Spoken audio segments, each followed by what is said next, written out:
We are going to spend some time understanding the participants on the Forex market because it's very important that that it's clear and we understand very clear why do we have different participants and why do they participate in the market. So let me go one by one. I will give you some examples and I hope it will become clear.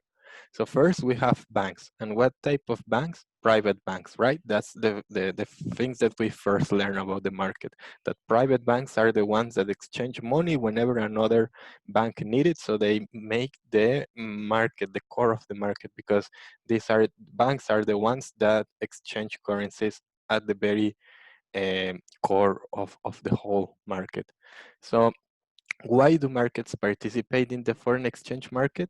Well, because they need inventory, because what banks sell is money. If you go to a bank, they will sell you money. It sounds weird, but that's what they sell. They sell money. They give you money and then they charge you something. So that's why they require money to keep an inventory of money, because clients come to the bank and they need money. They ask for money. So private banks are the first type of participants. Let me continue to the next one, which are individuals and firms. Individuals and firms are maybe people like us, you as a student, me as a professor, because we only need to participate in the Forex market whenever we need to use a foreign currency. For example, if we go on a holiday to the US, we will need to buy dollars. So that will be a case of an individual, a tourist. Uh, what about firms? Firms also participate in the foreign exchange market only when they need it. So maybe a company needs to buy materials from Brazil, so they need to buy reales for this transaction. So that's why they go to the forex market. Otherwise, they wouldn't go. Individuals and firms don't need money to keep it on the inventory, right? Why would we need an inventory of money? We are not banks. So we say that individuals and firms only participate when they need it. It's called incidental, right? Next we have speculators and arbitrators. These guys are very interesting, and we are going to learn some strategies to make arbitrage and to make speculation, because their objective is only to make profit. Like they don't need money to go on a holiday, or they don't need the foreign currency to have an inventory. They only participate in the forex market when they want to make some profit. Basically, what they want to do is to buy cheap and sell expensive, or the other way around. Like maybe they sell expensive first and then they rebuy in the future. We're going to learn later on how this works. The difference, and this is something that you need to know right now, is that the difference between speculation and arbitrage is that speculation involves risk. Speculation is similar to betting. It's like when you bet on a casino or on football or something like that. That's speculation, because there is certain degree of risk that what you expect won't happen. And the difference with arbitrage is that in arbitrage, it always happens. There is no risk. The point when doing arbitrage is that you find a mistake in the market and then you take advantage of that mistake by making some profit. So maybe someone is selling something at a very cheap price. So then you take advantage of that. We are going to learn today our first strategy about arbitrage. So I think it will be quite interesting and exciting. So remember, the difference is that in speculation, there is risk. It's like betting. And in arbitrage, there is no risk. Arbitrage is without risk. You only find the opportunity to do that. We are going to go deeper into this. Then we have central banks. So central banks are not private banks. Central banks are governments. And their objective, or why do they participate in the market, is to acquire or sell reserves. So that means that, do you remember from the exchange rate systems that we learned in the second class, I think? uh, Central banks only go to the forex market when they need to buy or sell their reserves of foreign currencies. So they don't need to have an inventory because they don't sell money. Central banks don't need to buy anything in foreign currencies, so it's not incidental. Also, central banks don't make profits, so they they don't participate for profit. They participate when they need to acquire or sell reserves.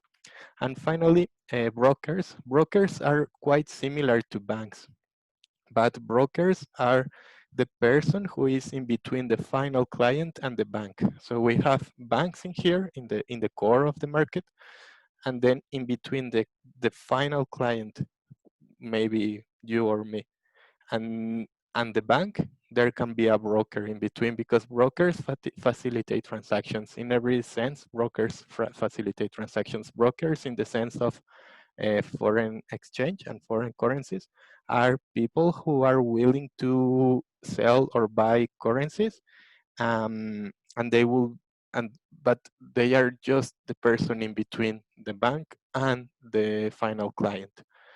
Let me tell you a quick story about brokers, because it's a hot topic on finance and it has changed quite a lot.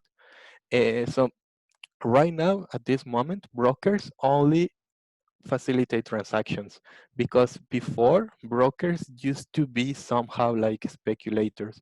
If you see a movie from before 2008 about brokers, brokers are like, I don't know, like risk takers, and they make a lot of cash because they bet on something and they invest in kind of weird financial assets.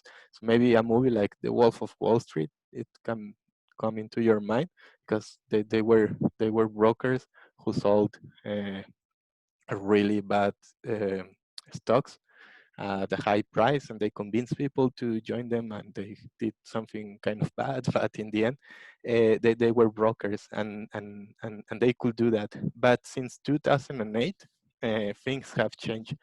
After the financial crisis, the US government realized that it didn't make sense that a broker would be able to make speculation, because the job of the broker is only to facilitate the transaction, only someone in between the bank and, and, and the final client.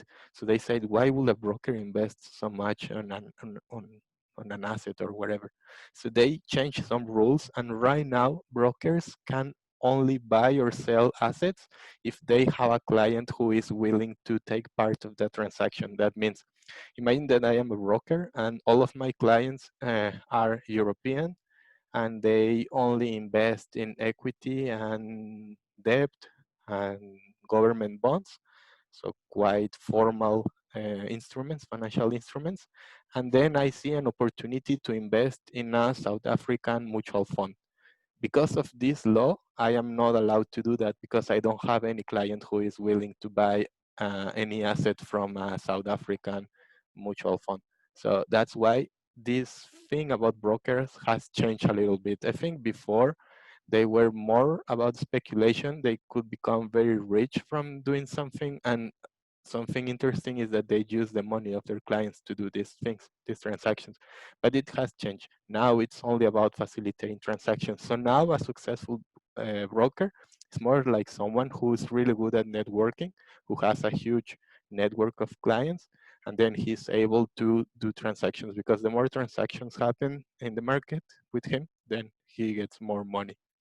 So that was just a quick story about brokers. Remember, a very close example for brokers are like maybe here in Mexico that we have the Casa de Cambio. A Casa de Cambio is actually a broker, because Casas de Cambio are not like banks. Banks are banks.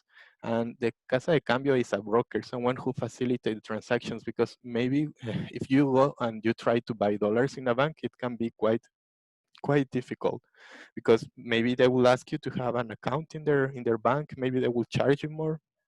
I don't know. Usually banks are more expensive. So brokers say, why don't we just facilitate the transaction? And what they do is that they just buy a certain amount of dollars, and they open their own um, store, and then you are allowed to go and buy dollars from them. So these are the 5 participants of the Forex market. I think it's important that you understand all of them, that you understand why do they participate and the difference among them.